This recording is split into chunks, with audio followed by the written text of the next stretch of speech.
Welcome to Share Talk, the only podcast where investors come first.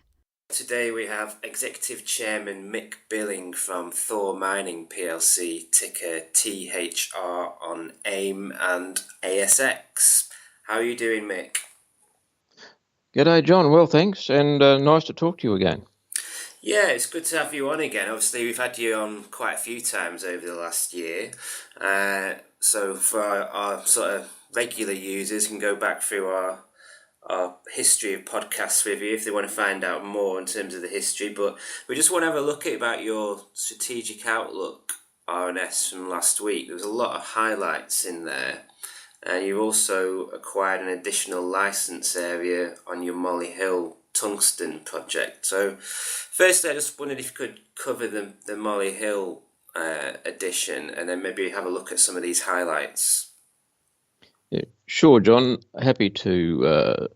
About August, September last year, we did some drilling around in the general Molly Hill vicinity, looking for a couple of what we hope would be at least a couple of satellite tungsten deposits that would both supplement eventual production at Molly Hill and add to the resource base. We had some sniffs to the south of the tenement, probably 5 kilometres or so from the existing Molly Hill mine site, and we're attracted enough to that we want to test that further. But it is, but that particular one, and we call it gap track, because it's on its way to the track is on its way to a bore called Gap Bore. It's right on the tenement boundary, so it made sense to us to apply for the additional ground immediately to the south of that boundary. We applied for it, November last year, and bless their socks, the bureaucratic process did take a little while, but a couple of weeks ago we were advised that it has been granted, and we're pretty happy about that, and we hope we'll be able to find another deposit or two in the near term. So what's the next steps now at Molly Hill? At Molly Hill, there's two lines of activity going, John. In the first instance, on the exploration front, the things we looked at last year with that little drilling program and the extra ground we've picked up, we're going to try and find another deposit or two. Now, in the first instance at this new tenement, there is some existing geophysics on it. We're going to we'll probably have that. We will have that reprocessed using some perhaps more up-to-date software than was available when it was last done, and hopefully that will allow us to target a couple of drilling sites. As I said, it is right next to some encouraging drill intersections we had last year, and so that's of course the area that we will focus on quite keenly. The second thing we're doing at Molly Hill is continuing to work away at the capital and operating cost structure. We've knocked the cost of OPEX at Molly Hill back by about 12 or 13% over the last couple of years on the back of some initiatives we've taken, essentially, but not completely, with using solar power for 2/3 of daytime power generation requirement. There are some other savings we can make, and we're working through those, both in a capital sense and an operating sense. We believe we have one of the lowest cost per unit tungsten projects waiting for finance. We're going to make sure we stay right at the very top of the heap, because when the tungsten price does start to move, and we hope that will be in the next 18 months or so, we want to be sure we are at the very top of the list when it comes to financing the next tungsten development. Yes, I mean, keeping on the tungsten theme, if maybe we go look at Pilot Mountain and just give us a few tidbits there. Yeah, sure, John. We announced in the strategic update that after the drilling program conducted in February, March this year, we managed to put together a quite a sizable resource upgrade, and the value of the metals in that resource went up by 55%. And if you put that on the back, if you do that as a result of spending just over 200,000 US dollars on a drill program, it's very good indeed. I'm not sure we'll be able to do that every time we spend a couple of $100,000 drilling at Pilot Mountain, but we are going back to drill at Pilot Mountain in a few weeks' time. We're going to drill another of the 4 known deposits there in Good Hope, where there is quite a bit of historical production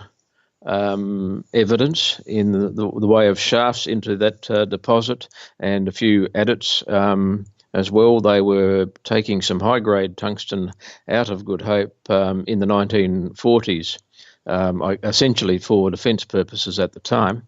There's lots of copper staining around the entrance to those shafts and adits, and so we suspect, without having absolute knowledge, that there'll be some copper with it, and we also suspect there'll be some zinc and some silver as well.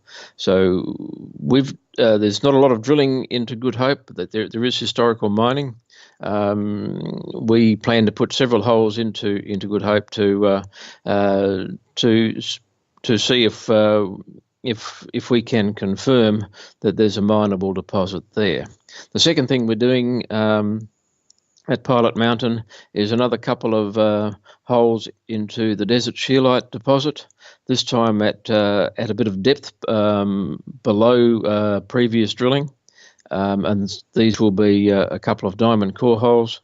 The drilling we did in February, March at desert scheelite, we believe was a bit shallow. We skimmed across the top of some mineralisation. In hindsight, perhaps we should have drilled deeper. We're going to go back and do that again. This time around. Okay, and do you want to give us an update on what's been happening at Dundas? Dundas, we drilled in a few weeks ago, and the assays for Dundas are due about now. I don't have them yet, otherwise we would have obviously told the market, but I expect to get those in the next week or so, and once we've received them, analysed them, we'll certainly get that information out. Dundas is very early stage, and the first stage of exploration for a lot of gold projects in Australia is what is known as soil geochemistry, where the geologist and his team dig just into the top of the soil, grab a sample, and if they get a result in 50 or 100 parts per billion that's repeated a couple of times, they get pretty excited. Now, a couple of 50 or 100 parts per billion is not a lot of gold, obviously, but that gives some encouragement to drill a little bit, to put in some deeper drilling, without having spent a whole bunch of money vectoring in the first instance. At Dundas, we don't have that opportunity. There's between 25 and 35 metres of sand sitting over the top of the rock, and gold doesn't travel all that far in the weathering process, and we basically are repeating what is done in other places by pushing a hole through that sand and grabbing a sample from the top half a metre or so of rock immediately underneath that sand. If there's some encouragement there, yes, we will then have we will have a reason to go back and drill some deeper holes. But in the first instance, we need the geochemical signature that says this is worth doing. We have some encouragement from sampling the soil at the very right at surface, but gold doesn't travel all that well. There's enough encouragement there for us to do what we've done thus far. I hope there's sufficient encouragement to keep going after that. And again, while we're on gold, you disposed of an asset, or you sold an asset in Spring Hill and received 1.5 million Aussie dollars back in February this year. But do you want to just give listeners an idea of the variables in the royalty stream? So obviously, expecting some income from that moving forward, but I gather that it's kind of based on gold price. It's on gold production, and it's on and the amount of royalty we get paid per ounce of gold produced does depend on the gold price. If the gold price is in Aussie dollar terms below $1,500 Aussie an ounce, we get $6 an ounce for every ounce produced over the life of Spring Hill.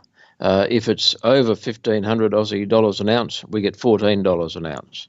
Now, to put that in perspective, gold obviously is quoted in US dollars, and it's just over $1,200 US an ounce right now.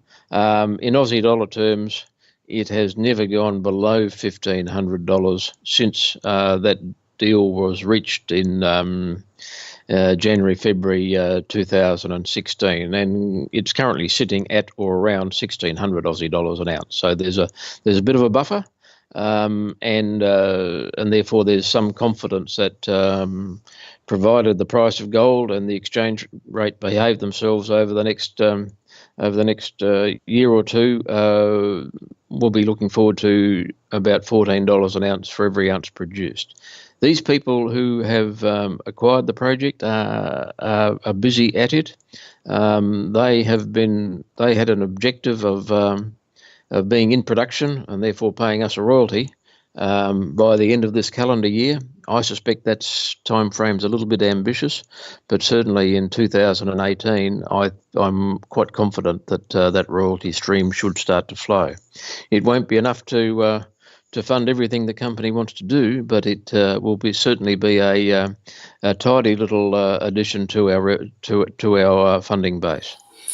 Okay, obviously that initial bit of funding that you've had from Spring Hill has obviously enabled you to make an entry into the lithium space with these new projects in Arizona and New Mexico. Do you want to just give us an idea? You've obviously acquired 25%. What is it going to take for you to acquire the residual 75% of US lithium? John, we're pretty keen on this. We believe in the battery business that the lithium supports. We believe that's a business that's going to grow and grow very, very quickly. There's quite a lot of lithium produced around the world at the moment, with big deposits in brine deposits in South America, and some hard rock deposits in Australia, and certainly a number of other places. Interestingly, this is a clay-based deposit, and interestingly, there is another one of those that I'm told is in the same desert, but it's in Mexico, and so there's a fair bit of the US and a reasonable amount of Mexico in between the two. In between the two projects, and I'm talking about our Big Sandy deposit project in Arizona, and the Sonora project in Mexico. We don't yet have confirmation that these two projects have the same mineralogy. We are testing for that at the moment. We'll be over there in a couple of weeks' time. We want to do our own independent sampling of the samples connected from surface or near surface by US lithium. If the results of that sampling are as good as or around the same sort of tenor as those collected by US lithium, and if the mineralogy is confirmed to be of a nature that can be where you can extract the lithium, and hopefully also the potash that's contained in those clays, we'll be moving to acquire the other 75% very, very quickly. We think this project has legs. There's a certain amount of work we must do, but it won't cost a lot to to confirm that it has the characteristics of of something that could be commercial. As soon as we've reached that level of confidence, we'll be pressing the button on the acquisition of the balance of the equity in US Lithium. And is that something that you're actually cashed up to be able to do now, or would you have to go to the market for funds? John, investors will know that we've got a conditional placing already in the pipeline, and that's subject to a meeting of shareholders later on this month. We have sufficient funding to do the test work that I've talked about to give us a confidence in exercising the option to go to 100% of US Lithium without that placing. But obviously, if we do complete the acquisition, there's another phase of activity that we will want to get on with quite quickly afterwards, and that's some detailed drilling to start to work towards a resource and a bunch of test work associated with the lithium deposit that we would need to do relatively quickly. But the first thing we would be wanting to do is go and start doing some drilling. And while it's very modest cost drilling, because we're only going 20 or 30 meters into below surface into the profile, it's still you don't do drilling for nothing. So we are fully funded not just to complete the acquisition and complete the work required for due diligence. With the completion of this placing that's already in the pipeline, we're funded to do the follow-up drilling as well as other activities for on the lithium project and on Pilot Mountain, and for that matter Molly Hill, for the next few months. And it also mentions in your RNS potential new projects with a particular focus on copper. Are you in a position to give us any detail about where you're at with assessing those opportunities at the moment? I guess it's fair to say, John, that there are a couple of copper opportunities in Australia that don't require a hell of a lot of exploration work, that could be brought into production relatively cheaply, that we are looking at. I'm hopeful that we will be able to announce a deal in the next little while. I'm hoping we'll be able to announce a deal in the next couple of weeks, but I've been wrong with time estimates before, so I'm not going to underwrite that time period. But we're getting pretty close to something that we think is quite exciting. We like copper. It's a magnificent commodity if you're in the mining game, and we think the projects we're looking at have the potential to be.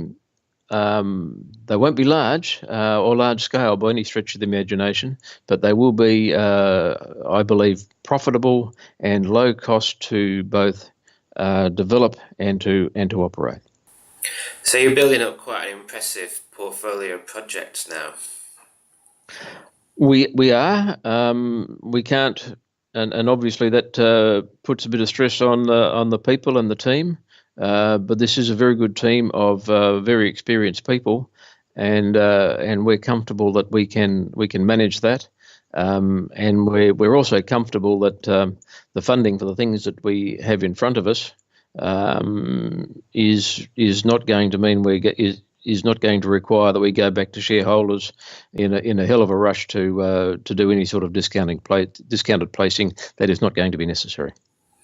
Okay, Mick. Well, thank you for your time today. It's been really interesting to hear what's been going on. John, thank you very much. Nice to talk to you again. Thank you. That was Executive Chairman Mick Billing of Thor Mining, ticker THR on LSE and ASX. Thank you, Mick. Bye-bye. Thank you for listening. Remember to visit our website for more news and other podcasts at www.share-talk.com.